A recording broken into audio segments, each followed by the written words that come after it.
Hello everyone, आप सभी का स्वागत है हमारे यूट्यूब चैनल में। बच्चों, आज क्लास 10th मैथमेटिक्स की परीक्षा थी, तो एग्जामिनेशंस कैसा गया ये कमेंट करके ज़रूर बताना। इस वीडियो में अभी हम सेट 1 का कंप्लीट आंसर की को देखने वाले हैं।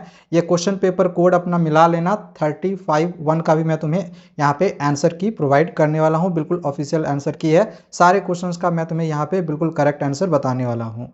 और अगर इस क्वेश्चन पेपर के अलावा कोई तुम्हारे पास दूसरा क्वेश्चन पेपर होगा तो ये डिस्क्रिप्शन पे चेक कर लेना, मेरा ईमेल आईडी होगा, अपना क्वेश्चन पेपर मुझे भेज देना, मैं उसका भी सॉल्यूशन तुम्हें करवा दूंगा। ठीक है। तो क्वेश्चन पेपर अगर देखा जाए, अगर हम एनालिसिस की बात करें तो क्वेश्चन ठीक था, एवरेज था। ऐसा नहीं कह सकते हैं कि बहुत ही ज़्यादा आसान क्वेश्चन दिया गया है, या फिर ऐसा भी नहीं कह सकते हैं कि बहुत ज़्यादा टफ है। कुछ क्वेश्चन आसान है और कुछ क्वेश्चन थोड़े से हार्ड टाइप में भी दिए गए हैं। अब जैसे ये पहला क्वेश्चन जो था वो बहुत आसान क्वेश्चन है। ठीक है, पहले इसको सिंपली सॉल्व करोगे ना तो ये एक पॉजिटिव रेशनल नंबर निकलेगा, तो राइट आंसर तुम्हारा ऑप्शन ए होगा। सेकेंड वाला यहाँ पर ये जो क्वेश्चन है, इसका जो सही आंसर निकलेगा, तुम m प्लस एन की वैल्यू अगर यहाँ से फाइंड आउट करोगे तो इसका आंसर तुम्हारा 7 निकल जाएगा। ठीक है, निकाल के देख लेना, 7 ही निकलेगा। अगर तुम्हें डिटेल में सॉल्यूशन चाहिए होगा तो चैनल को सब्सक्राइब कर लेना, किसी दूसरे वीडियो में तुम्हें समझा दूंगा डिटेल में सॉल्यूशन। ठीक है। अब यहाँ पर ये वाला जो क्वेश्चन है, इसका सही आंसर तुम्हारा ऑप्शन वाला ए सही हो जाएगा। नेक्स्ट यहाँ पर जो क्वेश्चन है, ये बोला गया था इसमें कौन सा क्वाड्रेटिक इक्वेशन है। तो देखो, ये तो एक्स स्क्वायर कट जाएगा, ये तो नहीं होगा। इसमें भी ये भी नहीं होगा तुम्हारा, यहाँ पर भी एक्स स्क्वायर कट जाएगा, ये भी नहीं होगा। एक्स स्क्वायर यहाँ पर आएगा तो ये तुम्हारा क्वाड्रेटिक इक्वेशन होगा, ऑप्शन बी करेक्ट होगा। क्वेश्चन नंबर 5 में इसका जो राइट आंसर होगा, इसमें तुम्हारा ऑप्शन नंबर डी करेक्ट होगा। इसमें बी की वैल्यू हमें फाइंड करने के लिए बोला गया था। देन यहाँ पर ये वाला क्वेश्चन नंबर 6 जो है, इसका राइट आंसर तुम्हारा ऑप्शन सी होगा, क्योंकि इसमें बोला गया है कि क्यू से जो डिवाइड होगा। ठीक है, तो क्यू यहाँ पर है और पीबी के लिए पीबी यहाँ से लेंगे तो इधर एक भाग हो गया, इधर दो भाग हो गया, तो 1:2 होगा। ठीक है, इसका आंसर।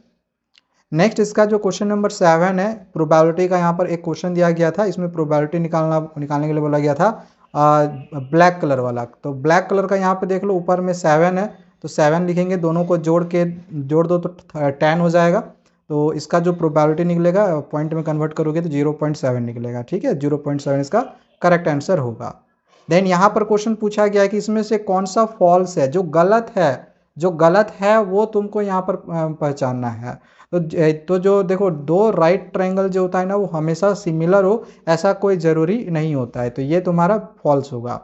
बाकी ये सब सारा तुम्हारा ट्रू है, जैसे कि दो स्क्वायर्स हमेशा सिमिलर होते हैं, दो इक्विलेटरल ट्रायंगल हमेशा सिमिलर होगा, दो सर्किल भी हमेशा सिमिलर होगा, लेकिन दो राइट ट्रायंगल जरूरी नहीं कि वो सिमिलर होगा। देन आगे जो तुम्हारा ये क्वेश्चन नंबर 9 है, इसमें इसका रेशियो फाइंड करने के लिए बोला गया था। इसका राइट आंसर तुम्हारा ये ऑप्शन नंबर डी सही होगा। फिर से यहाँ पर पूछा गया कि कौन सा फॉल्स है। देखो, इसमें जो फॉल्स ये तुम्हारा बी वाला है, कि हम एक सर्किल से बोला गया infinite number of tangent draw कर सकते हैं। तो ये ऐसा बिल्कुल भी नहीं है कि तुम एक सर्किल से इनफाइनाइट नंबर ऑफ टेंजेंट जो है ड्रॉ कर सको। सो ये तुम्हारा फॉल्स है, राइट आंसर ऑप्शन बी होगा। एंड सेम क्वेश्चन ये हमने क्वेश्चन में तुमको करवाया भी था, वही क्वेश्चन यहाँ पर पूछा गया है। देन यहाँ पर क्वेश्चन नंबर 11 में मुझे इस एंगल की वैल्यू फाइंड करनी थी। सबसे पहले इधर वाला एंगल निकालेंगे, तो 360 में 210 घटाएंगे तो 150 निकल जाएगा। और फिर इन दोनों एंगल को जोड़ेंगे तो 180 डिग्री करेंगे जोड़ के, तो यहाँ से अगर इस एंगल को निकालेंगे तो 30 डिग्री निकलेगा। ठीक है, राइट आंसर इसका ऑप्शन नंबर डी होगा। देन आगे जो तुम्हारा ये क्वेश्चन नंबर 12 है, इसमें बताना है कि ये किसके बराबर है। तो इसको सॉल्व करोगे, इसमें tan 30 डिग्री का वैल्यू पुट करो 1/√3। ठीक है, फिर यहाँ से भी पुट करो, फिर सबको सॉल्व करो। सॉल्व करोगे ना तो तुम्हारा यहाँ पर जो ऑप्शन आंसर निकलेगा वो 1/2 निकलेगा, जो कि cos 60 डिग्री की वैल्यू होती है। सो राइट आंसर तुम्हारा option number B correct answer होगा। ठीक है, ऑप्शन बी करेक्ट होगा। देन यहाँ पर ये हाइट एंड डिस्टेंस एक छोटा सा क्वेश्चन पूछा गया था, इसका राइट आंसर ऑप्शन सी होगा, बना के देख लेना। ठीक है। देन आगे क्वेश्चन नंबर ये जो 14 है, इसका राइट आंसर तुम्हारा ऑप्शन नंबर सी हो जाएगा। ठीक है, निकालोगे, फाइंड आउट करके देखोगे, ये बन जाएगा, इजी क्वेश्चन है। क्वेश्चन नंबर ये जो 15 है, इसका राइट आंसर तुम्हारा ऑप्शन ए होगा। इसका तुम्हारा हाइट फाइंड करने के लिए बोला गया था। देन यहाँ पर बहुत ही आसान सा एक क्वेश्चन पूछा गया था, मीन मोड मीडियन से रिलेटेड जो फॉर्मूला होता है उससे रिलेटेड। तो इसमें 3, 2 और 1 का रेशियो होता है, तो 3, 2, 5 और 1, 6। तुम्हारा राइट आंसर ऑप्शन ए होगा। देन यहाँ पर हमें मीडियन फाइंड करने बोला गया था, कौन सा, दो ऑब्जर्वेशन का, तो राइट आंसर तुम्हारा ऑप्शन नंबर सी हो जाएगा। देन यहाँ पर भी हमें प्रोबेबिलिटी का एक क्वेश्चन बोला गया था, इसका राइट आंसर ऑप्शन बी होगा। असर्शन रीजन में अगर हम देखें तो पहला वाला का यहाँ पर देखो, ये जो असर्शन है ना ये तुम्हारा गलत है, ठीक है, ये फॉल्स है। साइन थीटा का वैल्यू अगर 3/5 हो तो जरूरी नहीं कॉस थीटा का वैल्यू -4/5, जरूरी नहीं, कहने का मतलब है कि अगर तुम कॉस थीटा फाइंड करके देखोगे ना P/H वाला फॉर्मूला यूज करके, ठीक है, तो बी का वैल्यू फाइंड कर लेना पाइथागोरस थ्योरम से, फिर देखोगे तो -4/5 यार नहीं निकलेगा, ठीक है ना। तो ये तुम्हारा यहाँ पर ये असर्शन जो है फॉल्स है। बाकी sine square theta plus cos square theta equal to 1 है, रीजन सही है, असर्शन फॉल्स है, यानी कि ऑप्शन डी तुम्हारा यहाँ पर, ये देख लो, असर्शन फॉल्स रीजन ट्रू के लिए ऑप्शन डी सही होगा। और ये जो तुम्हारा क्वेश्चन नंबर 20 है इसमें असर्शन और रीजन दोनों ही ट्रू है, तो राइट आंसर ऑप्शन ए हो जाएगा, ठीक है।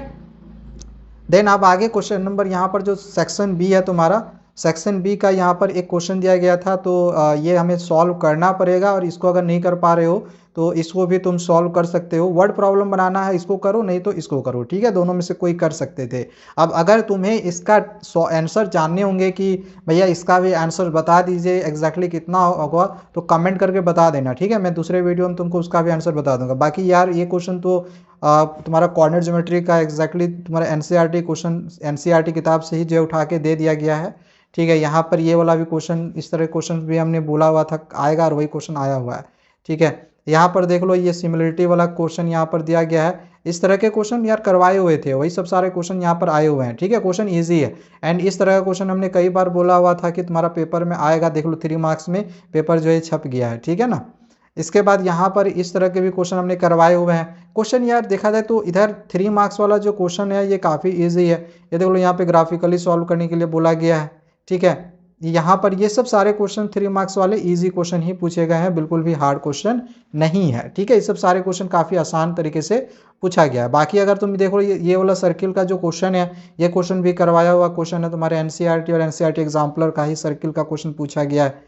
क्वेश्चन सारे इजी हैं, ठीक है, ये सब भी क्वेश्चन आसान ही है।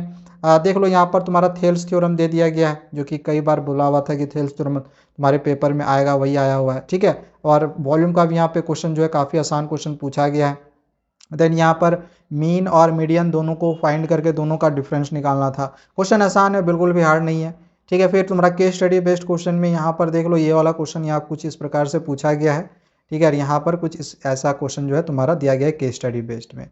तो ये सारे क्वेश्चन थे। बाकी अगर इस क्वेश्चन पेपर के अलावा कोई दूसरा क्वेश्चन पेपर होगा तो मुझे भेज देना, डिस्क्रिप्शन पे चेक कर लेना, मेरा ईमेल आईडी मिल जाएगा तुम्हें, ठीक है।